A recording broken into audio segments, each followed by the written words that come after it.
I want to read that one last. Let's go here, right? Let's go here. This is Matthew 12 and 1. It says, "At that time, Yahushua went on the Sabbath day through the corn, and his disciples were and hungered and began to pluck the ears of corn and to eat." Salaki, I just want to check something. Yeah. Excuse me. It says, "But when the Pharisees saw it, they said unto him, Behold, thy disciples do that which is not lawful to do upon the Sabbath day. But he saith unto them, Have ye not read what David did when he was an hungered, and they that were with him, how he entered into the house of the Most High, and did eat the showbread, which was not lawful for him to eat, neither for them which were with him, but only for the priests? Or have ye not read in the law how that on the Sabbath days the priests in the temple profane the Sabbath and are blameless? But I say unto you that in this place is one greater than the temple. But if ye had known what this meaneth, I will have mercy and not sacrifice, ye would not have condemned the guiltless," right? And so again, the law wasn't changed, right? The Lord Yahushua was rising the standard, or raising the standard of it, right? The spirit of the law was being expressed when the Lord Yahushua was here. The intent of the law was being expressed when the Lord Yahushua was here, right? Not the technicality of it, but the spirit of it, right? What was the intent? What was the purpose of the law, right? So let's go here. You know what? No. This is where I want to go. And we'll close with this one. Let's see where I got. Yeah, we'll close with this one. It says this. It says,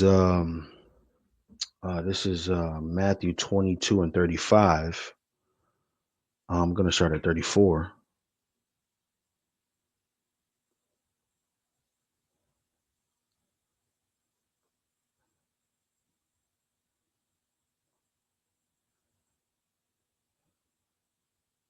Boom. This is Matthew 22 and 34. It says, "But when the Pharisees had heard that he had put the Sadducees to silence, they were gathered together. Then one of them, which was a lawyer, asked him a question, tempting him and saying, Master, which is the great commandment in the law?" Right? Yahushua said unto him, "Thou shalt love the Lord thy power with all thy heart, and with all thy soul, and with all thy mind. This is the first and great commandment. And the second is like unto it, Thou shalt love thy neighbor as thyself. On these two commandments hang all the law and the prophets," right? So the spirit of it, right? The spirit of the law, statutes, and commandments wasn't about how well you can sacrifice, or um, um, how well you can hold somebody else accountable for something wrong that they did. But it was all about the obedience to Yahweh Shem Yahushai, and also to care about the people that you love, or are with, or are around, your brothers, the people of your nation, as you love yourself. That was the intent. And the Lord Yahushai came to show that, not to change it, right? But raise the standard and show the intent of the law, right? So that's it, man. I have one other scripture here that I was going to read, but I think I want to save that one. So hopefully that was edifying. As always, I want to give all praises to Yahweh Bashem Yahushai Bashem Rachak. Double honors to the apostles, bishops, and elders, great millstone who rule well, and honor and salutations to those of you who are of the hopeful elect. And with that, I say shalom.